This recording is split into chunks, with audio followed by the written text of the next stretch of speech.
Well, hey there. I'm on my way to a place that they call a lawless city. It's actually a old military installation where I guess the buildings have been torn down years ago. And it's got a bunch of squatters living there. The place is called Slab City. It's in California. So I figure I better go check out Slab City and see if it's everything they say it is. It's supposed to be a very interesting place with a bunch of very interesting people living there. It's my understanding there's no running water, there's no sewer, but there are a lot of people who live there. Look how cool this canyon is.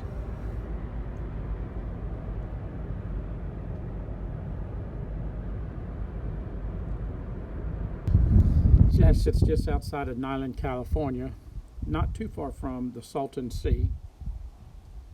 It is also about 50 miles north of the Mexican border. Slab City sits where the old Camp Dunlap used to sit, a U.S. Marine training camp from World War II. The land is now owned by the state of California. Okay, I must be at Slab City.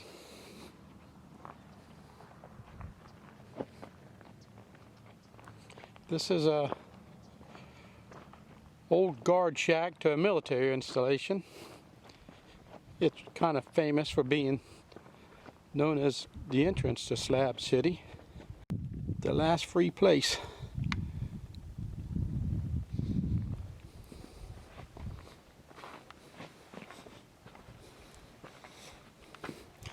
Nothing much in here but a bunch of graffiti.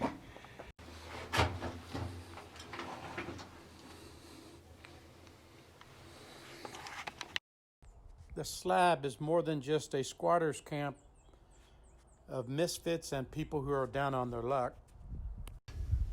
It is a treasure chest of artistic creation, and one such creation is Salvation Mountain. Salvation Mountain was a handiwork of Leonard Knight, who spent 20 years making it. He spent every day out working and creating his testimony to God out of junk, concrete, and old paint. It is said that there's over 100,000 gallons of paint in his creation. When Leonard wasn't working on the Salvation Mountain, which he did for almost 28 years, just about every day, Leonard would be sleeping in his truck right there by the mountain. I think it's kind of fantastic that one individual would dedicate so much of his life creating a testament to God and to good. Salvation Mountain is a must-see if you're in Southern California. Leonard died in 2014 from dementia.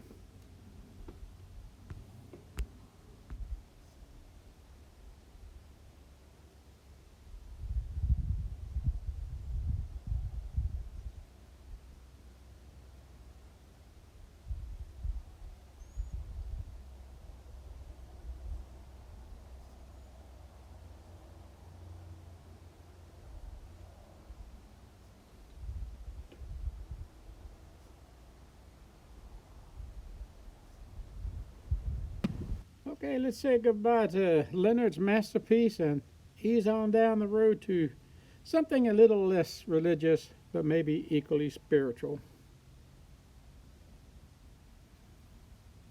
East Jesus was the brainchild of Charlie Russell, who in 2007 packed his shit into a storage container and carted it to the junk-strewn landscape of Slab City. There, Container Chuck cleared himself a piece of the slab, transforming the junk into what someone might call art. Old Charlie died in 2011, but his legacy lives on through a foundation that perseveres forward with Charlie's dream. As I explored East Jesus, my mind was beset with emotion as I struggled to grasp the totality of what the creators were thinking as they positioned doll babies in provocative manners and laid markers to the genitals of mannequins. Is this art? What is art? Does art just have to be the work of a skilled artisan, putting the right amount of paint on canvas and having an eye for color to create masterpieces that stop people in their tracks? Though an overwhelming feeling I had as I toured East Jesus was, what the frick were they thinking? There were moments when the art stopped me in my tracks so I could immerse myself in what stood before me.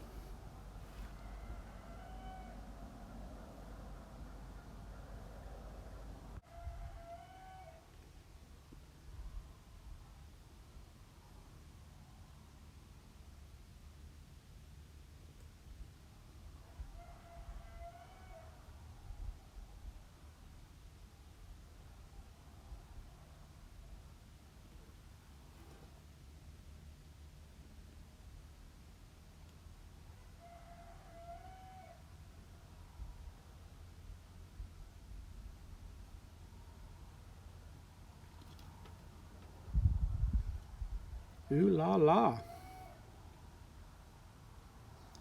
I think I've been away from home too long.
As I walk through here, it gets me thinking about some of the articles I've read.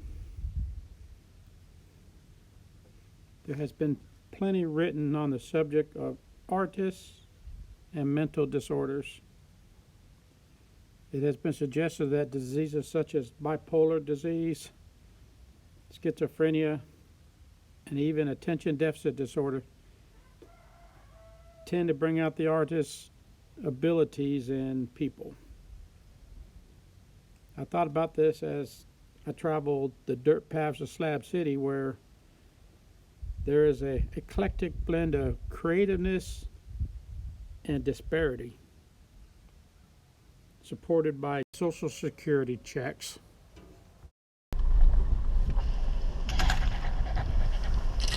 The two people who made me stop and really think throughout my whole trip to Slab City were two little old ladies whose run-down RVs was all they had left in life. Here they were parked on land that wasn't theirs. At any time the state of California wants to take it, they can do so. Then I contrast that with young people who decide to move out to Slab City, and they constantly make a decision that they're not going to try to strive. This is actually a pretty cool place here. But they're not going to strive to invest in their own futures. Instead, they'd rather sit out there and vegetate. And I'll guarantee 100% those are the ones who are going to get in my face about this video. Oh well. It saddens me to know they're missing out in life.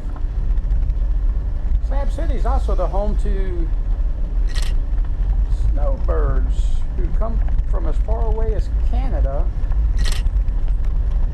to live out here in Slab City. I understand the place swells in size to the hundreds or thousands every winter.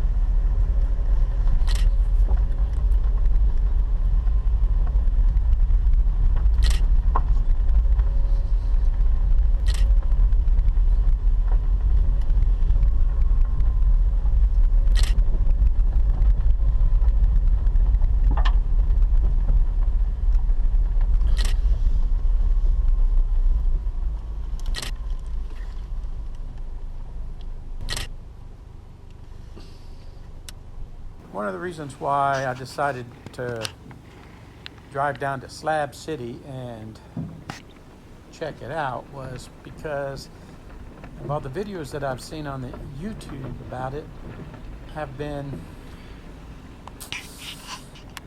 glorifying it, and most of the people shooting the videos are young people.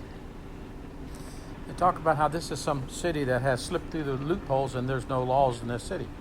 Well, that is just plumb stupid. What Slab City is a squatters camp. And they do have laws that they have to follow, and that would be the laws of Imperial County, California, and the United States laws. So this crap that somehow it's lawless is just nonsense. I mean, I haven't lived in a city in 35 years, and I live out in the county. That's just like they're living out in the county. They're squatting out in the county. So if you think that there's no laws there, you think again. And one of the things I did do while I was out there was I got a hold of Imperial County and talked to one of their county commissioners, and he said, yes, Slab City is a burden on Imperial County for services, and on the sheriff's department as far as going out there and settling border disputes between people who live on land that they don't own. That's something really silly when I read that on the internet. But there's also crime. There's drugs. There's violent crimes, from what I've understood. It's not some lawless city. It is a burden on the county. They are also a burden to the residents of Nyland, California, which is only about 4 or 5 miles from Slab City.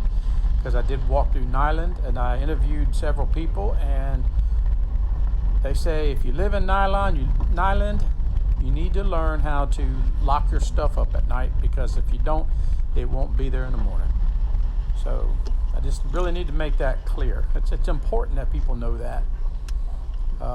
But the county commissioner did also say that along with the burden on the county, there is some positives, and one is Salvation Mountain, and the other one I believe he said was the range. So the range is their little karaoke gathering spot, little stage, and I guess it has a little bit of a following. So anyways, I just thought that was important.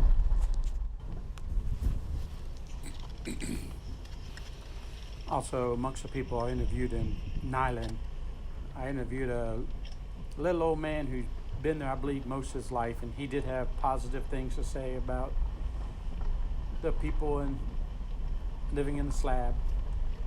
And he was actually had a couple of the residents work in his yard, trying to give him an opportunity to make a little extra money.